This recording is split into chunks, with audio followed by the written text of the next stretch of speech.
Two hooded figures sprint away from a Woodland Hills mansion at 4:53 p.m., blood still fresh on their hands. Behind them, a celebrated hairstylist bleeds out on his own patio, while his daughter races home from school, about to discover a nightmare that will haunt her forever. I was hearing about home invasion. It was assumed that it was a couple guys that had jumped the fence and it was a robbery. You had a beautiful home, you didn't work, you had cleaning ladies, you pool people, you had cars, money, you had it all. Hi everyone, my name is Sophie, and today we're going to take a look at another horrible case with you. January 23rd, 2017. The 911 call came in at 4:54 p.m. A teenage girl's voice, shaking with terror, trying to save her father's life. Isabella Sementilli had just returned home from school to find her father, Fabio, lying in a pool of blood on their backyard patio. Multiple stab wounds to his neck, face, and chest painted a horrific picture of violence. But as investigators processed the brutal crime scene, something didn't add up. This was supposed to be a burglary gone wrong. Two hooded figures had been captured on a neighbor's security camera just minutes before, running from the scene. Fabio's black Porsche was missing, found abandoned 5 miles away 2 days later with blood droplets inside. Yet Fabio's expensive Rolex remained untouched on his wrist. His wallet sat undisturbed. Nothing else was missing from the luxury home. Detective Ryan Werner studied the timeline. At 4:18 p.m., security cameras captured two figures jogging toward the Sementilli home. At 4:53 p.m., the black Porsche speeds away. At 4:54 p.m., Isabella's car pulls into the driveway. The timing was surgical, precise, almost as if someone knew exactly when Fabio would be alone. But investigators had no idea they were looking at one of the most calculated murder conspiracies in Los Angeles history. 3 days after the murder, Monica Sementilli held a memorial service in her backyard, the same place where her husband had been brutally killed. Family and friends gathered to mourn Fabio, a charismatic 49-year-old Italian immigrant who had built an empire in the beauty industry as a vice president at Wella. That's when a stranger appeared. Monica's friend Deborah Obad noticed him immediately. Something about this man felt wrong. He didn't belong with Fabio's people. Yet there he was, mingling with a grieving family, a bandage clearly visible on his left index finger. Obad was so disturbed by his presence that she secretly photographed him and handed the image to police. The mystery man's name was Robert Baker. Within weeks, that photograph would crack the case wide open. Baker's DNA was already in the law enforcement database. He was a registered sex offender. When investigators compared his DNA to the blood droplets found inside Fabio's stolen Porsche, they got a perfect match. But who was Robert Baker, and why would he want Fabio Sementilli dead? The answer would expose a web of lies that had been spinning for over a year. Robert Louis Baker, 53, was not who he appeared to be. To members at LA Fitness in West Hills, he was the charismatic racquetball coach, confident, magnetic, with what one friend described as a very alpha male presence and kind of a sexual thing about him. But beneath the surface lurked a much darker truth. In 1993, Baker had been convicted of lewd and lascivious acts with a minor, his own teenage stepdaughter. After serving his time, he married the victim and both entered the adult film industry together. By 2016, Baker was working at the gym where he first laid eyes on Monica Sementilli. Monica, 45, was everything Baker wanted: elegant, sophisticated, married to a successful man, living the life he craved. She had 2 teenage daughters and seemed devoted to her husband of over 20 years. According to Baker's later testimony, their affair began just weeks after they met. What Monica didn't know was that she had just become the obsession of a sexual predator who had already destroyed one family. Baker convinced Monica to communicate through encrypted apps like Viber and burner phones. Soon, investigators would discover that half of all Monica's communications were with Robert Baker, more than with her husband and 2 daughters combined. Monica's friend Deborah Obad grew suspicious in fall 2016 and confronted Monica about the affair. Monica denied everything. When Obad warned Fabio to watch Monica's gym friends, he dismissed the concern. He trusted his wife completely. If only he had known that Baker was already planning his murder. Christopher Austin flew from Oregon to Los Angeles in late 2016, his airline ticket paid for by Robert Baker. Austin, a parole and probation officer who worked with at-risk youth, thought he was visiting his longtime friend for a casual trip. He had no idea he was being recruited for murder. Austin later testified that Monica invited both men to her home, where she served pizza and gave them a detailed tour, paying special attention to the backyard patio where Fabio liked to relax by the pool. It was reconnaissance disguised as hospitality. Around the same time, Monica contacted a security camera company to upgrade their home surveillance system. The new system allowed her to remotely access the cameras from her cell phone. She would know exactly when Fabio was alone and vulnerable. Baker's preparations were even more sinister. He purchased GPS tracking devices and secretly placed them on both of Fabio's vehicles, his daily driver and his prized Porsche. Baker could monitor Fabio's every movement in real time. Austin testified that Baker told him Monica was in an abusive relationship and wanted Fabio gone. Baker painted Fabio as a controlling husband who was making Monica miserable. But Monica's daughter Jessica would later testify about seeing Robert Baker in her mother's bed one morning in 2016. This wasn't about rescuing Monica from abuse. This was about possession. Baker wanted Monica all to himself, and he was willing to kill to get her. The planning phase was complete. Now they just needed the perfect opportunity. January 22nd, 2017. Monica sent Baker a text message that Fabio was heading to the store. According to Austin's testimony, this was their first attempt to kill Fabio. Baker and Austin positioned themselves to intercept him, but something went wrong. Austin later said he couldn't go forward with the attack that day. Fabio returned home safely, completely unaware that his wife had just tried to have him murdered. But Baker wasn't giving up. Monica had promised him a new life together, plus access to Fabio's $1.6 million life insurance policy. The financial motive was enormous. Enough to start fresh somewhere else, away from the complications of divorce and custody battles. They would try again tomorrow. Austin testified that Baker told him about the insurance money, saying Monica was loaded and wants him gone.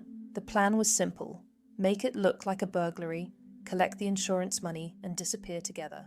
Monica's behavior that night revealed her true priorities. While comforting her daughters and playing the devoted wife, she was already planning Fabio's funeral. The trap was set. Fabio had less than 24 hours to live. January 23rd, 2017, the day that would destroy multiple families forever. Monica's plan required perfect timing and an airtight alibi. That afternoon, she left home in her black Ford pickup truck, telling Fabio she was going shopping at Target. Surveillance cameras captured her truck in the Target parking lot. But before Monica entered the store, someone got into her vehicle. Prosecutors believe that person was Robert Baker, receiving final instructions for the murder. Monica then went inside Target, establishing her alibi while texting Baker that the coast was clear. Baker received the signal and told Austin, "She's going to the store. We have a small window." Austin testified that Baker put him in the trunk of a rented Nissan and drove to a staging area near the Sementilli home. Baker handed Austin a knife and asked, "Are you with me?"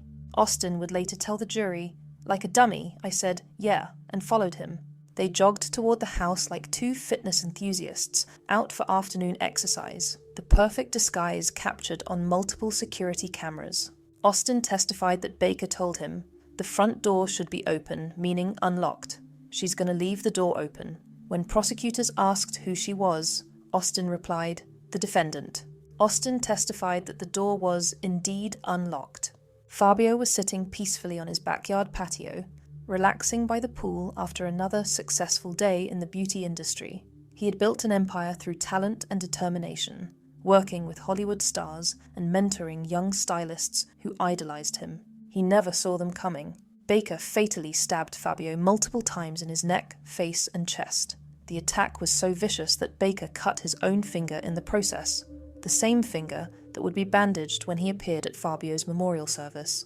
Fabio had no defensive wounds, suggesting he was taken completely by surprise, by men he had never seen before, sent by the woman who had promised to love him forever. After the murder, Baker and Austin fled in Fabio's Porsche, abandoning it 5 miles away. The timeline was perfect, just as Monica had planned.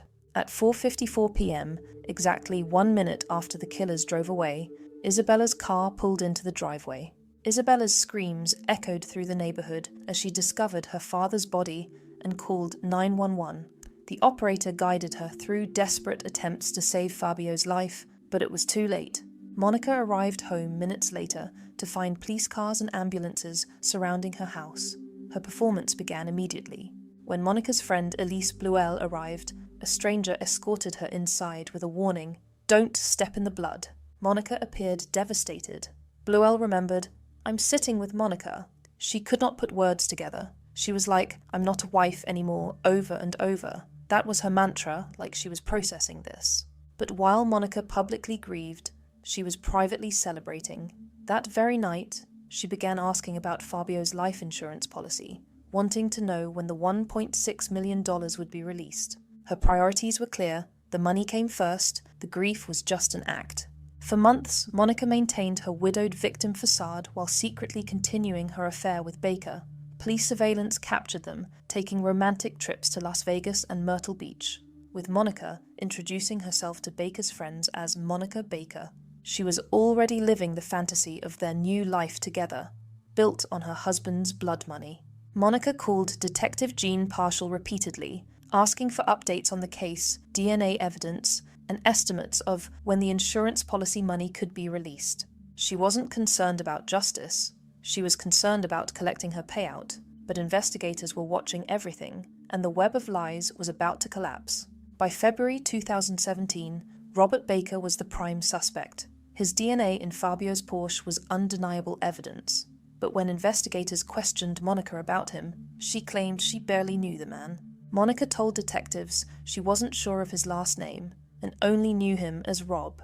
When confronted with Baker's blood evidence, she fabricated an elaborate story about accidentally hitting him with a racquetball racket and bringing a bloody towel home from the gym.